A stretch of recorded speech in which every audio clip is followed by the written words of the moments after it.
오늘 우리에게 주시는 하나님의 말씀은 신약 성경 마태복음 1장 23절과 16장 15절에서 16절, 그리고 요한복음 3장 16절에서 17절의 말씀입니다.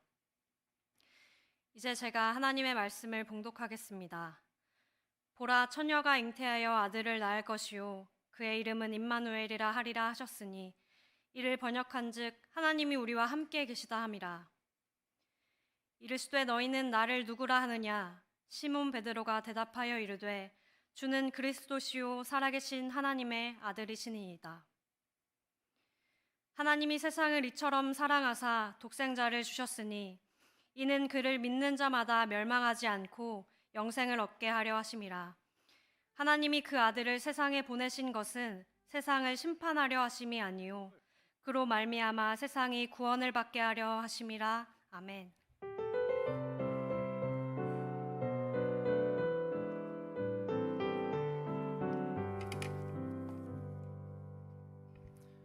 참 좋으신 주님의 평강이 사부 예배를 드리시는 모든 분들에게 함께 하시기를 소망합니다. 사순절 네 번째 주일을 보내고 있습니다. 계속 사순절의 시간을 보내시면서 예수님의 고난에 함께 하시고 또한 그 사랑에 깊이 잠기시는 귀한 시간들 될 수 있기를 바랍니다. 계속해서 사도신경에 대한 말씀을 함께 나누기를 원하는데, 저번 주에는 나는 하나님을 믿습니다라는 그러한 고백으로 하나님에 대한 신앙의 고백을 함께 나누었었습니다. 이 신앙 고백으로 여겨지는 이 사도신경은 저번 주에도 말씀을 드렸지만 사도들의 신앙을 요약해 놓은 신앙의 고백문입니다. 그리고 사도들이 고백하는 그 믿음의 고백을 우리도 함께 하면서 그때부터 이어져 온 믿음의 고백 가운데 우리가 한 공동체라는 것을 끊임없이 고백하는 것입니다. 그리고 계속 말씀을 드렸지만 사도신경의 시작은 나로부터 시작이 되지만 나 개인으로 끝나는 것이 아니라요, 우리 공동체 안에서의 나, 그렇기 때문에 우리 공동체가 그 믿음으로 굳건히 함께하고 있다는 사실을 고백하는 것이기도 합니다. 그렇기 때문에 이 시간 사도들의 신앙을 요약한 신앙 고백문인 사도신경을 통해 우리의 신앙을 믿음으로 함께 고백하도록 하겠습니다. 함께 사도신경 하시도록 하겠습니다. 나는 전능하신 아버지 하나님, 천지의 창조주를 믿습니다. 나는 그의 유일하신 아들 우리 주 예수 그리스도를 믿습니다.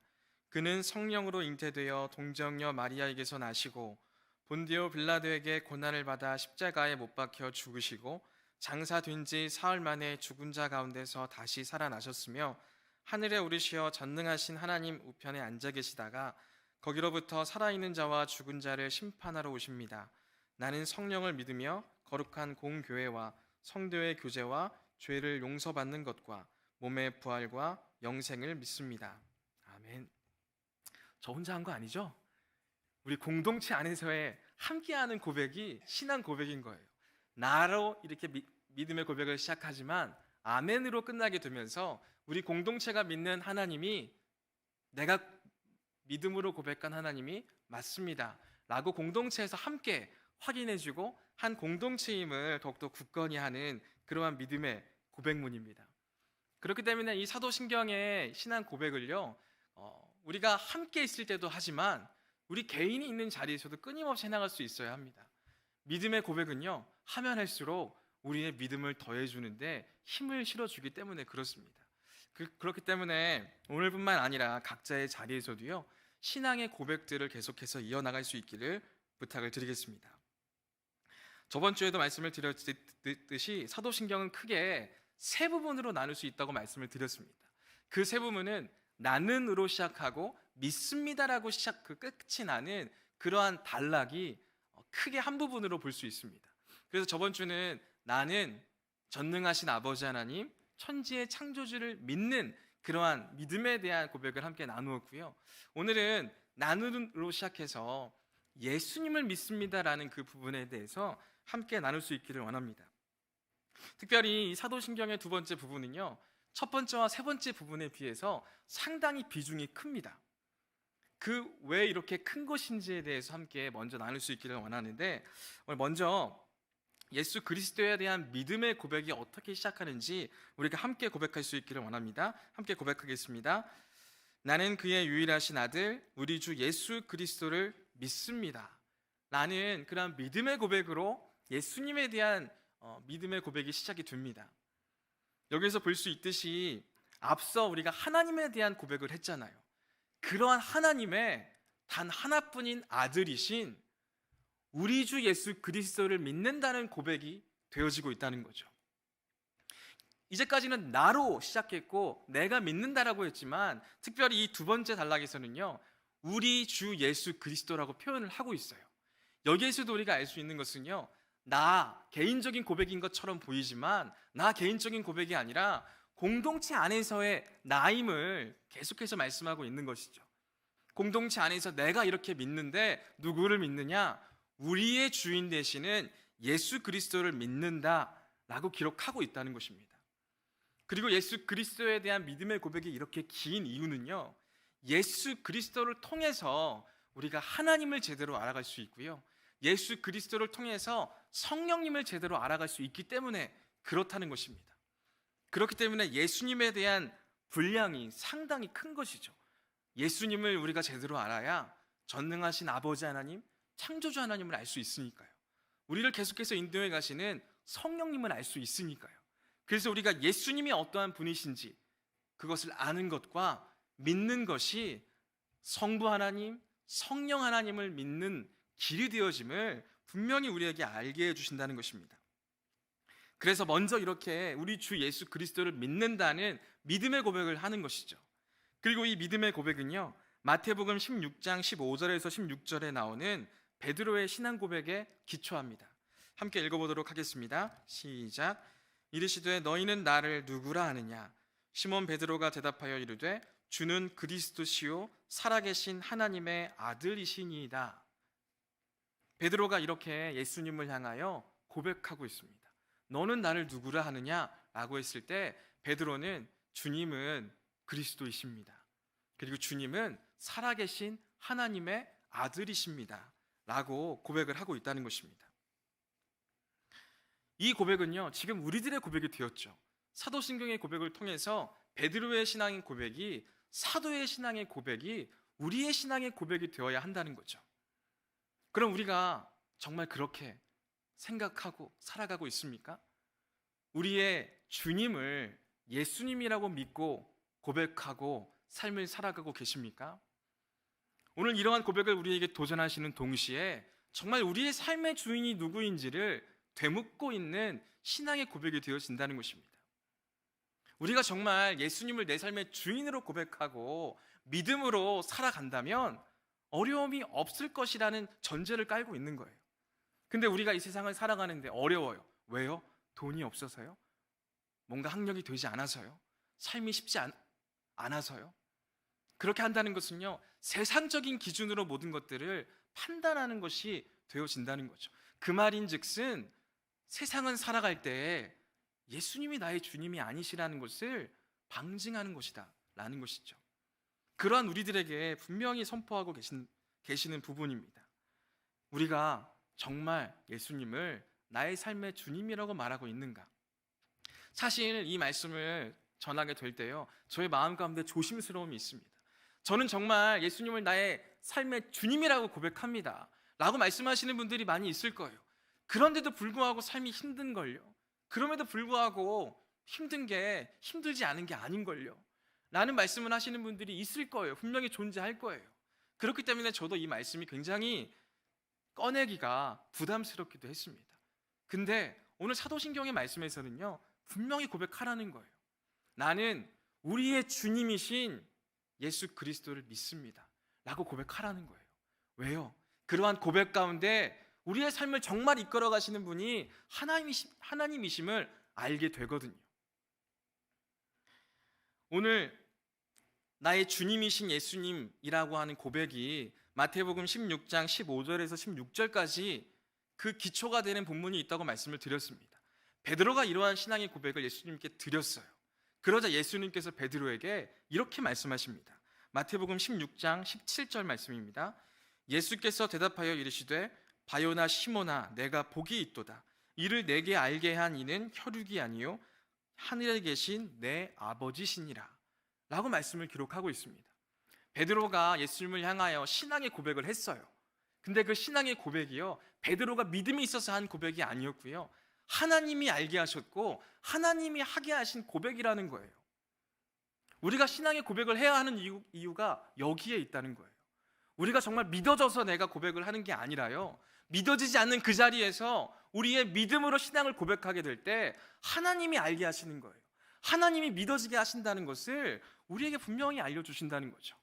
주님이 나의 주님 되십니다, 나의 삶의 주인 되십니다 라는 고백을 우리가 끊임없이 해나갈 때 정말 하나님이 나의 주인 되어주심을 우리가 깨닫게 되어진다는 거예요. 저번 주에 한 청년을 신방한 적이 있습니다. 한 청년을 신방해서 여러 가지 이야기를 나누는데요, 그 청년이 이런 고백을 했어요. 정말 하나님의 평안 가운데 살아가고 싶은데 마음에 너무 악한 생각들, 어두운 생각들이 계속해서 떠오른다는 거예요. 그래서 어떻게 하냐라고 물어보니까 그럴 때마다 기도를 한다는 거예요. 어떤 기도를 하냐? 예수님이 나의 주님이십니다 라는 고백을 한다는 거예요. 그리고 그러한 고백을 하면서 그렇게 기도를 드리니까 정말 그 생각들이 없어졌어요. 정말 예수님이 나의 주님 되어주셔서 마음에 평안이 찾아왔어요. 저한테 이런 고백을 하더라고요. 저는 그 청년의 고백을 듣는데 정말 그게 진리구나라는 생각이 들더라고요. 우리가 정말 예수님께서 나의 주님이십니다 라고 고백하는 게 하나님이 나에게 개입하시는 길이 되는구나 라는 생각을 할 수 있었다는 거죠. 해도 안 되던걸요, 해도 더 이상 힘든 게 되는 게 아니더라고요 라는 말을 꺼내는 것이 아니라 계속해서 믿음의 고백으로 예수님이 나의 주님이십니다 라고 하는 고백이 예수님이 나를 통해 역사하시는 길이 되어지고 힘이 되어진다는 것을 우리가 알 수 있어야 한다는 거죠. 베드로는 그 고백 가운데 하나님이 알게 하셨고 하나님이 믿게 해주셨음을 경험했다는 것입니다. 그래서 우리가 예수를 주님으로 고백한다는 것은요, 오직 그분만이 내 삶의 의미이고 목표이고 바른 길이라는 고백임과 동시에요, 예수님의 싸움과 사랑의 실천에 우리도 동참하겠다는 응답의 모습으로 나아갈 수 있어야 한다는 것이죠. 오늘날의 교회와 우리 공동체 그리고 그 안에 속한 나에게 예수님은 여전히 주님이십니까? 주님으로 고백하고 계십니까? 우리가 놓치고 있었던 부분이 바로 여기에 있지 않나 다시금 생각해 볼 수 있어야 합니다. 삶을 살아가며 믿는 사람들은 왜 이렇게 힘이 드는 것인가? 믿는 사람들은 왜 이렇게 어려운 것인가? 우리가 예수님은 나의 주님이 되어주십니다 라는 고백을 잃어버리고 있었기 때문이지 않나, 우리는 우리의 믿음을 다시금 돌아볼 수 있어야 한다는 것입니다. 그러면서 오늘 예수님의 말씀을 다시 한번 귀 기울일 필요가 있습니다. 마태복음 7장 21절에서 예수님께서 이렇게 말씀하십니다. 나더러 주여 주여 하는 자마다 다 천국에 들어갈 것이 아니요 다만 하늘에 계신 내 아버지의 뜻대로 행하는 자라야 들어가리라. 그냥 말로만, 입술로만 주여 주여 하라는 얘기가 아니에요. 정말 주님이 나의 주님이 되어주시고 나의 길을 인도하시는 분이시라는 것을 우리가 믿을 수 있어야 한다는 것입니다. 주님이라고 고백하며 주님이 나에게 개입하실 것을 기대하고 소망할 수 있어야 한다는 것이죠. 근데 그러한 기대와 소망이 없이 마치 마술적인 그러한 모습처럼 우리가 믿음을 그런 식으로 이용하려고 하고 있지는 않은지 우리가 다시금 돌아볼 수 있어야 한다는 것이죠.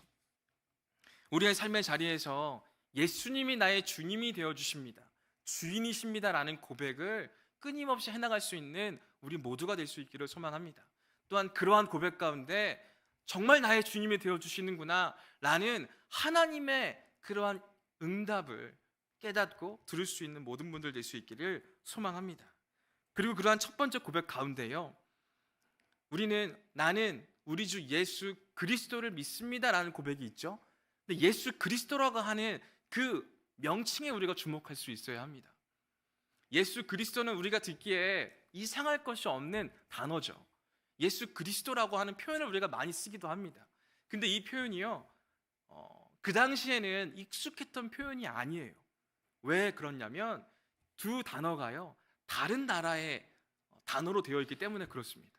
예수라고 하는 단어는요 유대어예요. 그리스도라고 하는 단어는요 헬라어예요. 서로 다른 언어가 섞여져 있는 거거든요. 지금 우리야 이렇게 섞어서 쓰는 게 무리가 없습니다. 근데 20년 전만 해도요 이게 그렇게 써서는 안 되는 것처럼 생각했던 때가 있어요. 근데 지금에 와서는 그러한 부분들이 용인되어지는 부분들이 있다는 거죠. 저도 20살 때쯤에 학교에서 영어 수업을 듣는데요, 영어 이름을 다 한 명씩 만들게 했어요. 그때 제가 만들었던 저의 영어 이름이요, 제리 알프레도 세바스찬입니다. 그때는 괜히 있어 보이는 이름을 만들고 싶더라고요.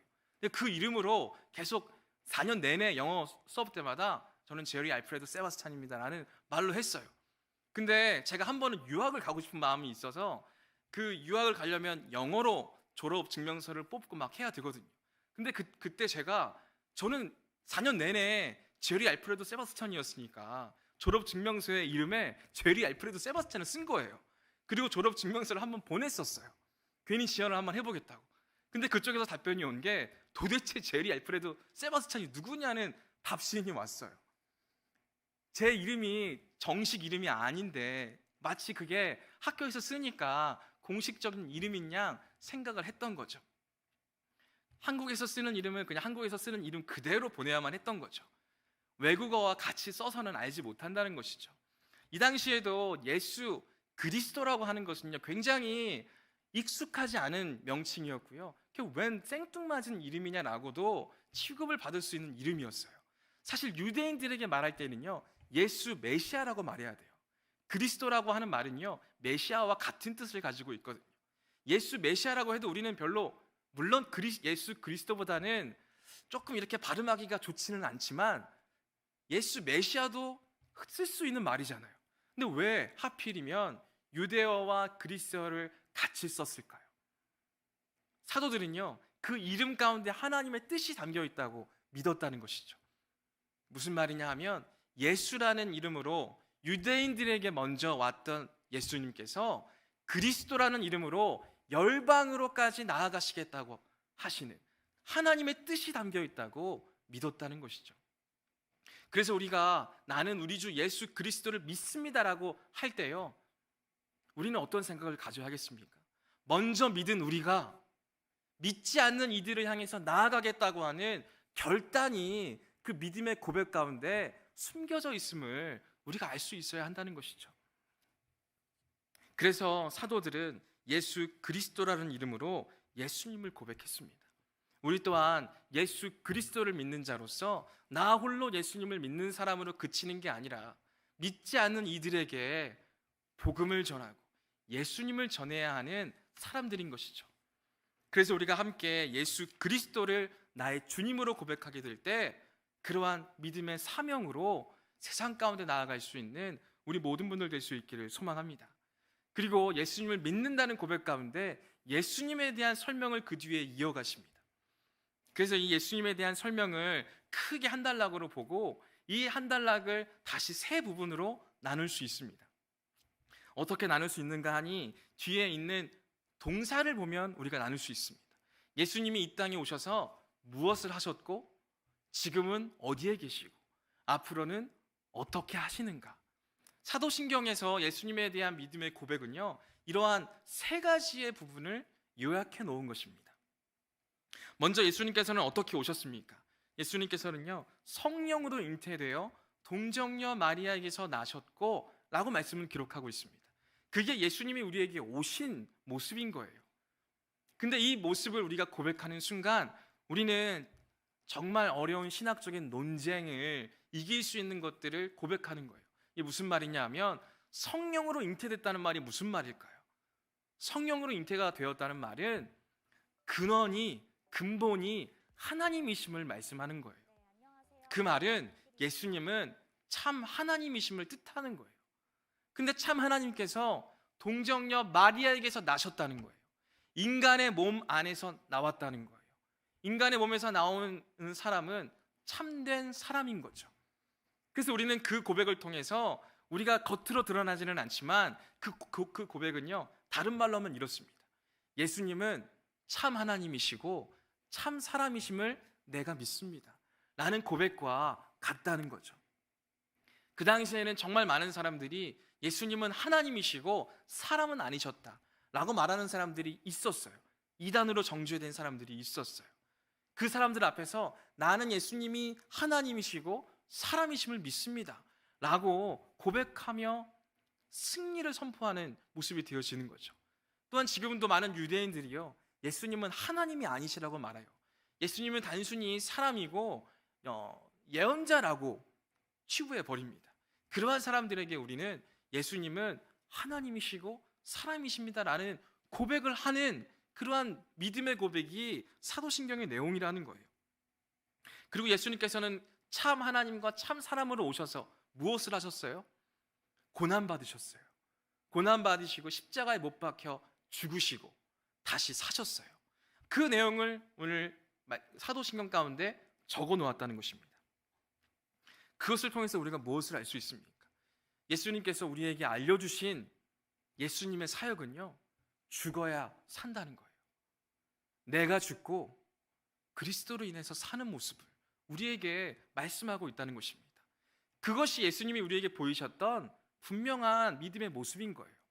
근데 어느샌가 우리는요, 죽는 걸 꺼려하기 시작하지 않았습니까? 진짜로 죽는 걸 이야기할 수도 있지만 내 자아가 죽지 않고 사는 모습을 우리가 갖고 있지 않느냐는 것입니다. 교회가요, 어느샌가 너무 커져버리게 되었어요. 어느샌가 죽으면 안 되는 것처럼, 작아져서는 안 되는 것처럼, 망해서는 안 되는 것처럼 생각해버리게 되었다는 것이죠. 그 가운데 얼마나 많은 문제와 어려움들이 생기느냐라는 것입니다. 정말 우리가 받을 수 있는 참된 복은요, 죽어야 하는 자리에서 죽는 것이지 않을까 싶습니다. 죽기 위해 죽는 게 아니라 주님으로 인해 다시 살기 위해 죽는 모습이 우리에게 있어야 한다는 것이죠. 예수님은 이 땅에 오셔서 우리에게 죽어야 산다라고 가르쳐주고 계십니다. 그럼 우리가 가져야 되는 모습은 명백하겠죠. 내가 죽어야 주님이 사시는 거구나. 그러한 믿음의 고백으로 계속 해나가기를 원하셨다는 것입니다. 그러한 믿음의 관점으로 오늘 사도신경을 보면요, 사도신경에 특별히 성경의 인물이 2명이 등장하는 걸 알 수 있습니다. 그 2명이 누구냐면 첫 번째로는 마리아입니다. 두 번째로는 본디오 빌라도입니다. 마리아는 다들 아시는 것처럼 결혼을 하지 않은 사람이었습니다. 결혼을 하지 않은 마리아에게 천사가 어느 날 갑자기 나타나서 성령이 너를 통하여 예수님을 잉태하게 할 거다 라고 말씀을 전하십니다. 그 말씀을 전해 들은 마리아가요, 깜짝 놀랍니다. 나는 아직 결혼도 하지 않았고 남자를 알지 못하는데 어떻게 그런 일이 내게 일어날 수 있겠냐고 당황해서 천사에게 그러한 답을 합니다. 그러자 천사가 마리아에게 그런 이야기를 합니다. 대저 하나님의 일하심에는 능치 못할 일이 없느니라 라고 천사가 마리아에게 설명한다는 거죠. 그러자 마리아가 뭐라고 고백하는지 아십니까? 누가복음 1장 38절을 세 번역으로 읽어보겠습니다. 보십시오, 나는 주님의 여종입니다. 당신의 말씀대로 내게서 이루어지기를 바랍니다. 마리아는 이러한 선택을 했고 순종을 하고 결단을 했습니다. 그 길이 사람들에게 손가락질을 받고 사람들에게 맞아 죽을 수도 있는 그 자리였지만 마리아는 그 자리에 도전한 거예요. 내가 죽고 예수가 살고 하나님이 사는 그 자리에서 도전하고 결단했다는 거죠.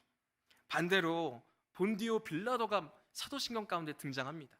본디오 빌라도에 대한 내용을 보면요, 본디오 빌라도가 그렇게 사도신경에 못 박힌 채로 우리가 믿음의 고백을 할 때마다 불려와서 조롱을 당해야 하는 그러한 사람이 맞나? 라는 생각을 하게 될 때가 있어요. 이 본디오 빌라도에 대한 말씀을 읽어보면요, 그렇게 말씀을 기록하고 있어요. 예수님을 신문합니다. 예수님을 신문하면서 너가 정말 이렇게 반역을 일으키려고 했냐? 막 여러 가지 말로 신문하는데 도무지 죄를 찾지를 못하겠는 거예요. 그래서 본디오 빌라도가 생각을 한 게 명절이 되면 전례를 따라 한 사람을 풀어주기로 되어 있는데 예수를 풀어줘야 되겠다라는 생각을 하고 회중들 앞에 나가서요, 그렇게 선포합니다. 너희들의 전례대로 한 명을 풀어주기를 원하느냐? 나는 예수를 풀어주기를 원한다 라고 하니까 회중들이 난리가 납니다. 예수를 풀어주지 말고 바라바를 풀어주십시오 라고 이야기하면서 예수를 십자가에 못 박으라고 그렇게 항의를 하게 되는 거죠. 그러한 회중을 앞에 두고 본디오 빌라도가 물을 떠와가지고요, 손을 그 가운데 씻으면서 나는 무죄하니 이 모든 죄가 너희들에게 돌아가라 라고 말을 한다는 것입니다. 거기까지 보면요, 본디오 빌라도는 그렇게 큰 죄를 저지르고 있는 것 같지 않아요. 근데 왜 사도들은 본디오 빌라도에게 고난을 받았다고 표현을 하고 있는 것일까요? 본디오 빌라도는요, 예수님이 죄가 없다는 걸 알았습니다. 예수님을 통해 무언가가 일어난다는 걸 알았습니다. 진리가 무엇인지를 묻기도 했습니다. 근데 빌라도는 그 이상을 알아가기를 포기했습니다. 왜요? 세상과 야합하는 모습들을 놓고 싶지 않았거든요. 자신의 권력이 피해를 입거나 작아지는 걸 원치 않았거든요. 그렇게 예수님을 살릴 수도 있는 그 자리에서 그들은 회중을 택합니다. 권력을 택합니다. 힘을 택합니다. 내가 죽지 않기 위해서요, 내가 사는 길을 선택했다는 것이죠. 오늘 이 두 인물들을 통해서 우리가 알 수 있죠. 내가 죽고 예수님으로 사는가? 아니면 내가 죽지 않기 위해서 오히려 예수님을 못 받고 있는가? 신앙 고백의 이러한 고백을 통해서 우리는 그 질문 앞에 설 수 있어야 한다는 것이죠. 죽어야 사는 길을 예수님께서는 우리에게 알려주시고 도전하십니다. 마리아의 모습 가운데 우리가 어떠한 모습을 닮아가야 하는지 우리에게 계속해서 질문하십니다. 어떠한 길을 택하시겠습니까? 사도신경의 이러한 믿음의 고백을 통해 여전히 부족하고 연약할 터이지만 하나님께서 역사하시는 방법이 그와 같다는 걸 우리가 계속해서 떠올릴 수 있기를 원합니다. 마리아를 통해서 성령으로 잉태되고 마리아를 통해서 예수 그리스도가 나셨다는 그 고백 자체가요, 하나님께서는 강한 손과 강한 그러한 권력으로 일을 하시는 분이 아니라는 것을 우리에게 방증하고 있다는 거예요. 마리아를 통해서가 일이 이루어지면 안 되죠. 왜요? 그 당시만 해도 굉장히 가부장적이었고요, 힘의 논리가 펼쳐지고 있었던 세상이었잖아요.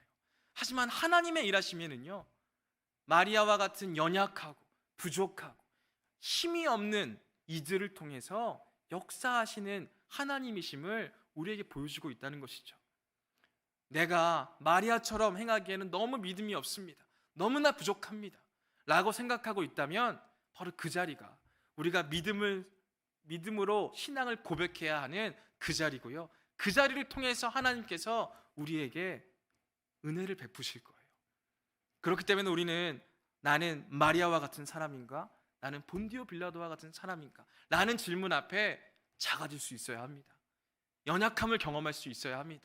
그리고 그 자리에서 하나님의 은혜를 경험해 갈 수 있는 우리 모두가 될 수 있기를 간절히 소망합니다. 그리고 예수님께서는 미래에 어떻게 하시겠다고 우리에게 말씀하시죠. 지금 하나님의 우편에 앉아 계신다고, 현재 하나님 우편에 앉아 계신다고 사도신경에서는 고백을 합니다. 하나님 우편에 앉아 계시기 때문에 예수님께서는 우리의 진정한 주인이 되어 주시고요, 그리고 나서 거기로부터 살아있는 자와 죽은 자를 심판하러 오신다고 말씀에는 기록하고 있습니다. 이 말씀을 요한복음 3장 16절에서 17절 말씀을 기초해서 우리가 생각해 볼 수 있습니다. 함께 읽어보도록 하겠습니다. 시작. 하나님이 세상을 이처럼 사랑하사 독생자를 주셨으니 이는 그를 믿는 자마다 멸망하지 않고 영생을 얻게 하려 하심이라. 하나님이 그 아들을 세상에 보내신 것은 세상을 심판하려 하심이 아니요 그로 말미암아 세상이 구원을 받게 하려 하심이라. 여기 말씀대로 보면 예수님께서 세상을 심판하려 하시는 것이 아니다라고 이렇게 표현을 하면서 예수님이 다시 오시는 그 심판이 우리가 생각하는 심판이 아니겠지라고 생각할 수도 있습니다. 근데 요한복음 3장 18절부터 보면요, 예수님을 믿지 않는 그 자체로 이미 심판을 받았느니라 라는 표현을 하고 있어요. 근데 사실 예수님이 심판하러 오신다는 그 말은요, 우리로 하여금 더 안 좋은 길로 우리가 잘하고 있는지 잘하지 못하고 있는지를 판단하고 정죄하기 위해서가 아니고요, 심판하기 위해서 이 땅에 오신다는 표현은요, 우리를 구원하신다는 그런 하나님의 마음, 예수 그리스도의 사랑을 여전히 우리에게 보여주고 계시는 표현임을 우리가 알 수 있어야 합니다. 히브리서 13장 8절 말씀에 이렇게 기록되어 있습니다. 예수 그리스도는 어제나 오늘이나 영원토록 동일하시니라. 예수님은 언제나 동일하신 분이시라는 거예요. 예수님의 어제와 예수님의 오늘과 예수님의 미래는요, 사도신경을 통해서 사뭇 다릅니다. 예수님의 어제는 어땠습니까? 고난 받으셨습니다. 우리의 죄로 고난받으셨고 죽으셨고 다시 사셨습니다. 그리고 예수님의 현재는 어떻습니까? 부활하시고 승천하셔서 하나님 보좌 우편에 앉아 계십니다. 그리고 미래에는 어떻게 하십니까? 살아있는 자와 죽은 자를 심판하러 오신다고 말씀을 기록하고 있어요. 예수님은 다른 모습으로 우리에게 다가오세요.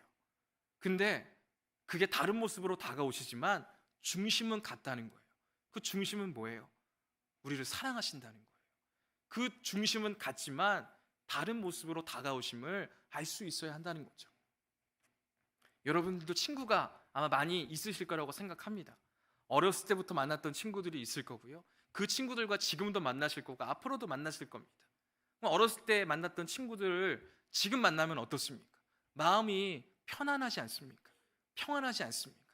근데 그때 만나서 놀던 모습 그대로 지금도 그렇게 만나서 그러한 교제를 하십니까? 그때 한창 막 여러 가지 막 노래방도 가고 막 그때 막 너무 건전한 얘기만 하려니까 쉽지 않은데 그때 막 했었던 모습들이 있잖아요.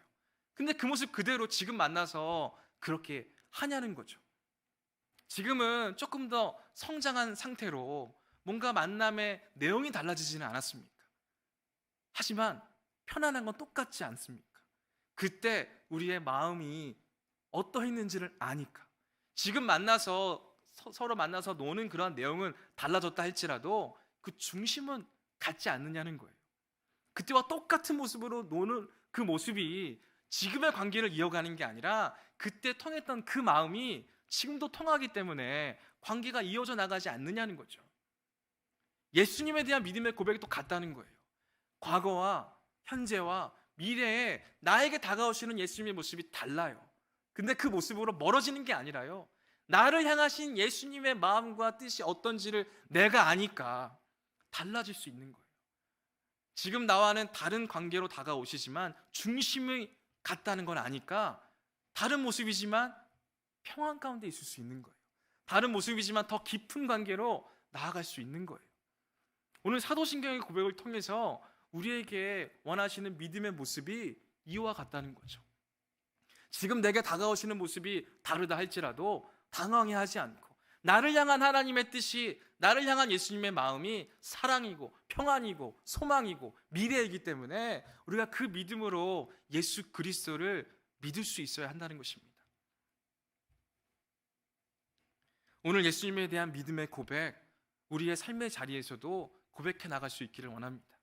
예수님을 믿는다는 그 고백 가운데 우리가 예수님을 믿음으로 예수님께 나아갑니다가 아니고요, 우리가 예수님을 믿습니다라는 고백 가운데 예수님이 우리를 찾아오시고 예수님이 우리로 알게 하시고 깨닫게 하시고 믿음의 길로 인도하실 겁니다. 그러하기 때문에 우리가 계속해서 믿음의 고백을 나의 삶 가운데 해나갈 수 있기를 소망합니다. 믿음으로 고백하는 그 자리에서 하나님이 알게 하실 거고요, 믿음으로 고백하는 그 자리에서 우리에게 믿음을 더하실 겁니다. 그러한 믿음으로 우리의 삶 가운데 나는 하나님을 믿습니다, 나는 예수님을 믿습니다, 나는 성령님을 믿습니다 라는 고백을 계속해 나갈 수 있는 저와 모든 분들이 될 수 있기를 간절히 소망합니다. 이 시간 함께 기도하기를 원합니다. 함께 기도하실 때 우리의 믿음을 위해 함께 기도하기를 원합니다. 나는 여전히 믿음이 없다고 생각하십니까? 믿음이 없기 때문에 예수님을 나의 주님이라고 말하는 것 자체도 뭔가 부끄럽다고 생각하여 예수님을 주님이라고 부르지도 못하는 우리들의 모습이 있지는 않습니까? 하지만 하나님께서는 우리가 잘 믿기 때문에, 우리가 믿음이 좋기 때문에 그러한 고백을 하기를 원하시지 않습니다.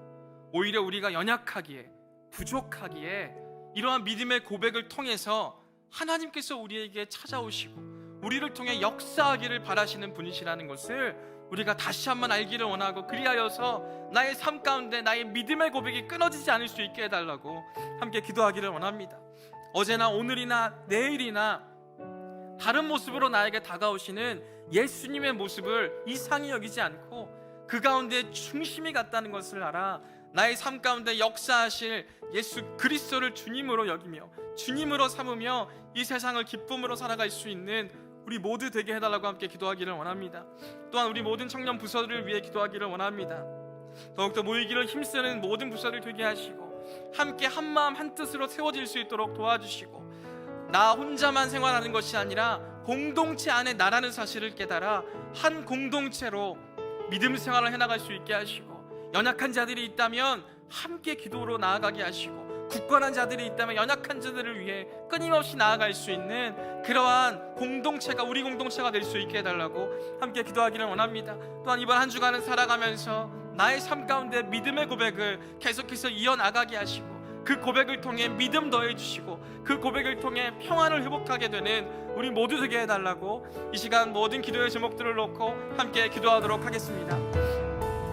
사랑과 은혜가 풍성하신 아버지 하나님 감사합니다. 주님, 우리의 연약함과 부족함이 너무나도 많이 있습니다. 하지만 하나님께서는 그러한 우리의 연약함과 부족함을 통하여 역사하시는 분이신 줄 믿습니다.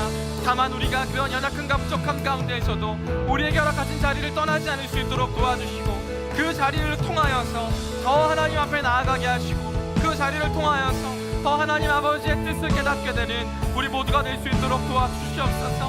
나는 우리 주 예수 그리스도를 믿습니다. 주님께서 나에게 어떠한 일을 하셨는지 나는 믿습니다. 또한 지금도 어떠한 일을 하시는지 나는 믿습니다. 그리고 앞으로 어떻게 주님 우리에게 찾아오시고 살아있는 자와 죽은 자를 심판하러 오실지 나는 믿습니다. 그러한 믿음의 고백을 끊임없이 나갈 수 있도록 도와주시고, 그러한 믿음의 모습을 통하여서 나를 향해 오시는, 나를 찾아오시는 하나님의 손길과 하나님의 응답을 경험할 수 있는 우리 모두가 될 수 있도록 도와주시옵소서. 주님, 우리 모든 부서를 위해서도 기도하기를 원합니다. 우리 모든 청년 부서가 더욱더 주님의 말씀으로 나아가게 하시고, 주님의 은혜를 경험하게 하시고, 함께 나아갈 수 있는 모이기를 힘쓰는 귀한 부서가 될 수 있도록 도와주시옵소서. 주님, 우리 한 청년부 공동체 안에 서로 다른 여러 가지 모습들이 있습니다. 믿음이 강한 사람이 있고 믿음이 연약한 사람이 있습니다. 우리 모두가 주님, 믿음이 강한 자는 믿음이 연약한 자를 품어주고, 그들을 격려하고, 주님 그들과 함께할 수 있도록 도와주시고, 믿음이 연약하고 부족한 자도 그 자리를 떠나지 않을 수 있도록 도와주시고 지켜주심으로 한 모습으로 나아갈 수 있는 귀한 공동체 될 수 있도록 하나님 도와주시옵소서. 하나님, 또한 이번 한 주간도 말씀을 붙잡고 살아갈 수 있기를 원합니다. 매일매일 우리에게 주시는 말씀으로, 또한 매 영성 훈련지를 통하여, 또한 주님을 믿는다는 고백을 통하여 매일매일을 살아가게 하시고, 주님이 우리의 주인 되어주시는 삶을 통하여 참된 평안과 소망을 경험해 갈 수 있는 우리 모두가 될 수 있도록 하나님 함께하여 주시옵소서. 주님께서 역사하여 주심을 믿습니다. 주님께서 함께하여 주시고 우리를 통하여 역사하여 주시옵소서. 감사합니다. 사랑과 은혜가 풍성하신 아버지 하나님, 사도신경을 통하여서 우리에게 믿음의 고백이 얼마나 중요한지를 다시금 깨닫게 해주시니 감사를 드립니다. 우리는 우리의 삶을 살아가며 믿음의 고백으로 하나님을 믿는다고, 예수님을 믿는다고, 성령님을 믿는다고 고백하기보다 세상의 어려움 가운데, 힘겨움 가운데 주님께 부르짖을 때가 더 많이 있었음을 고백합니다. 주님, 우리에게 필요한 것은 그 어려움을 놓고 기도하는 것보다 하나님이 나의 주님이십니다, 예수님이 나의 주인이십니다, 성령님이 나의 주인이십니다 라고 하는 믿음의 고백이 우리에게 필요한 줄 다시금 깨닫습니다. 그러한 믿음의 고백을 통하여 나로 하여금 깨닫게 해주시고, 나로 하여금 알게 해주시는 것을 경험케 하시고, 그 가운데 세상은 변하지 않다 할지라도 주님으로 인해, 나의 삶의 주인으로 인해 평강과 평안을 경험해 갈 수 있는 우리 모두가 될 수 있도록 주님 인도하여 주시옵소서. 주님, 또한 우리에게 허락하신 공동체가 있습니다. 우리 청년부 1청, 2청, 3청년부에 하나님 함께하여 주시고 한 공동체로 묶어 주셨사오니 그 자리를 지킬 수 있도록 도와주시고, 믿음이 연약한 자나 믿음이 충만한 자나 서로가 서로를 격려하고 서로를 위해 기도하게 하시고 그 자리를 떠나지 않을 수 있도록 도와주셔서 한마음 한뜻으로 더욱더 굳건히 세워져 나갈 수 있는 모든 부서들 될 수 있도록 하나님 도와주시옵소서. 이번 한 주간도 말씀으로 살아갈 수 있기를 원합니다. 매일매일 우리에게 주시는 말씀으로, 또한 사순절의 말씀으로 주님, 우리가 삶을 살아갈 수 있도록 도와주시고, 또한 매일매일 주님을 향한 믿음의 고백을 하게 하심으로써 주님께 인도함을 받는, 주님께 붙들림을 받는 우리 모두가 되게 하시고 참된 평안함 가운데 이번 한 주간도 살아갈 수 있도록 인도하여 주시옵소서. 모든 말씀 온전히 주님께 의탁드리오며 예수 그리스도의 이름으로 기도드립니다.